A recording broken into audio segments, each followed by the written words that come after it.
Kia ora to the Select Committee today and to the public servants who do mahi behind the scenes. Ia rā, ia rā. My name is Kassie Hartendorp. I descend from Ngāti Raukawa, Ngāti Pariraukawa, Ngāti Tūwharetoa, England, Ireland, Scotland and Italy. I'm speaking here on behalf of Action Station Aotearoa, a people-powered movement made up of over 600,000 people in this country who stand for a fair and flourishing Aotearoa with care, creativity, courage and compassion at its core. We oppose this bill in the strongest possible terms because we agree with the Waitangi Tribunal that it was designed to end the distinct status of Māori as the Indigenous people of this country. And we too agree with Whaia Ani Makaere, who told you that it would strip the heart out of tino rangatiratanga. Instead of going through the bill line by line, as others have so eloquently done, including Rawinia Tinakwe, I want to talk about kotahitanga, or unity. When this bill was introduced, our team were frankly disgusted to see the way that it was used to create division and turn people against te tiriti or Waitangi. And the worst part for us was that it gaslit us into thinking it was for our own collective good, that destroying our founding agreement as we know it would bring us into so-called equality and democracy. We'd watched the same bad faith tactics rolled out against our First Nations tuakana in Australia and knew it could get ugly. But at the same time, we believed in the work of all of the Māori and non-Māori too, who had come before us, and that the seeds they so fiercely and lovingly planted could withstand this blip in time. So with the creative talents of extended whānau, we created this tohu here. Hopefully you can see it. It's called Together for Te Tiriti, and as you can see, it is an image of two people in a hongi sharing their breath with one another. The hope was that people from all backgrounds might be able to see themselves in this image and the promise of te tiriti, that we can coexist peacefully, respectfully together, forehead to forehead, mauri ki te mauri. We wanted to turn something as negative as this government's political attacks into something positive in some small way. What we didn't realise is how people would truly embrace this tohu. The printers at Big Pick, thank you, were run off their feet as people happily put up signs outside their homes, schools, churches and workplaces. People started making it their own, creating their own hand-painted banners, crafted items and even jewellery. We noticed it was a way that non-Māori could show their solidarity with Māori in this time. Yes, we had heaps of Pākehā putting them up, but also Asian, African, Latin American people making the tohu their own. It's true that some people experienced hateful behaviour and people ripping them off their fences, but largely people found the tohu connected them with others and made them feel proud to be part of something bigger. One friend, Onya Costello, talked about how tangata whaikaha, the disability community, came together to make a Together for Te Tiriti banner for the hikoi and held their first ever submissions party. Chloe Bisley Wright was at Chipmunks when someone commented on her tohu, saying what an amazing world it will be when the vision of Te Tiriti is realised. Others have mentioned positive conversations when wearing at work or from a bumper sticker on their car. Kay Benjamin said that her 7-year-old was wearing it on a sun hat when an elderly Pākehā woman told her, "I really like your hat. I'm a person of Te Tiriti. Are you?" Her daughter beamed and replied, "Yes, I am." And the kuia smiled and said, "Good on you. Aren't we lucky? Aren't we lucky?" And the number of people who feel lucky and appreciative to have been invited to live in this beautiful part of the world by those 500 rangatira in 1840 is growing. It's reflected in the numbers. We hosted a petition against this bill led by Maringi James and Whiria, rangatahi leaders from Ngāti Whakaue. It's currently up to 297,000 signatures, which the spin-off pointed out is higher than the population of Hamilton, Dunedin, and those who voted for the ACT Party. Young people in particular went hard, sharing it far and wide, and it even got a notable mention by actor Jason Momoa.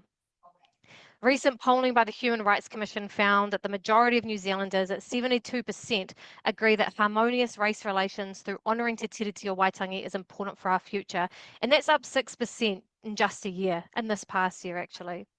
600 church leaders and 230 civil society leaders shared open letters opposing this bill. In our community, the number of people who strongly support Te Tiriti jumped from 81,000 to 257,000 in a matter of weeks.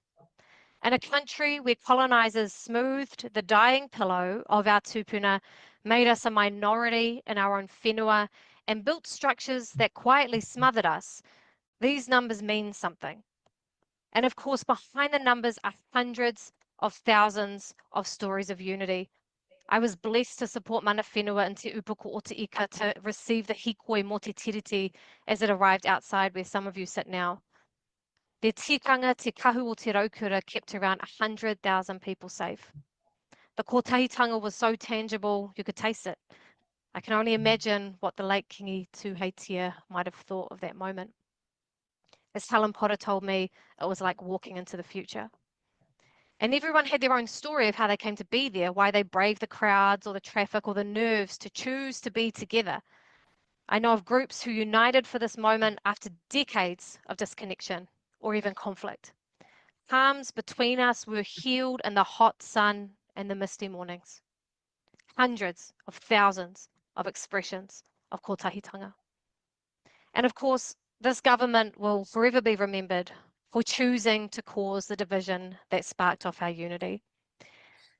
We all know there are people out there who are hateful towards Māori simply for having what was agreed to 200 years ago.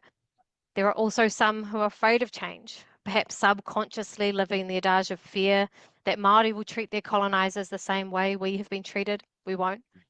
And many just don't know, or they're confused because the history curriculum has told a one-sided story which no longer matches up with what they are seeing before them.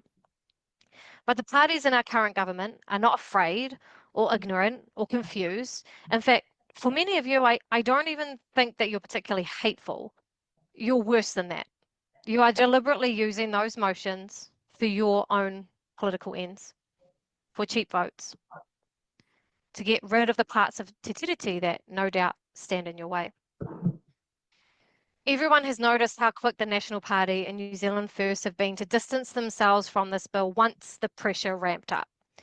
You might declare it dead in the water, but it was also National and New Zealand First who agreed to disestablish Te Ako Whai Ora, to mess with the Marine and Coastal Areas Act, to limit te reo and public services, to cut fair pay agreements, allow tobacco lobbyists to strip our smoke-free laws, defund cultural reports, remove Section 7AA, establish the fast-track bill, remove our stories from the history curriculum, underfund our hospitals, and serve slop to our children. In fact, this October, we will see something akin to the Treaty Principles Bill, where National's policy of bringing back referendums for Māori wards will roll out in 43 different local councils. Even by your own democratic standards, the majority of submitters and councils oppose that change. So even though this bill might be messy in public and a bit embarrassing, and you'd like to have us all to conveniently forget about it before 2026, you have each committed to policies that also undermine te tiriti and take Māori backwards. And I think what this all really boils down to is leadership. If we had principled leadership that is committed to founding our founding constitutional agreement and put our country before their own ambitions, then I don't think we would be here. We need leadership who will refuse to throw Māori under the bus every election, acting like we are simply a bargaining chip on your conference table. We need decision makers who will face the hard stuff and bring us together in an uncertain future. I like to know that Māori know leadership when we see it because we are a leaderful people. We are brimming with the Annettes, the Margarets, the Hildas, the Finas, the Evas, the Tarias, the Mama Rachas, the Medianas, the Tinas, the Sinas, the Georginas, the Carmens, the Leones, the Elizabeths, the Debbies, the Paulas, the Huhanas, the Matarikis, the Tuhiaus, the Ronnies, the Cocos, the Kims, the Julias, the Wairetis, the Dales, the Shamias, the Te Raukuras, the Ngahuias, the Tams, the Hunas, the Rianas, the Jasmines, the Rangimaries, and that's just the Wahine and Takatapui. In fact, I'm nervous to even name names because to name a few is to lose into classics. Because everywhere you look in Te Ao Māori, from the pai to the mara to the kitchen to the kohanga, are leaders. And for those still with us, it's very rare that you can get so many staunch, loving, and sometimes frankly terrifying Māori leaders to act in such kotahitanga. Yes, there are disagreements, but I think there is a shared unity that despite everything that the Crown has thrown at us, there is still a way forward through te tiriti. And I'm afraid if you can't see how precious that is in this world so filled with pain, distrust, and cynicism, then you should move over for someone who can.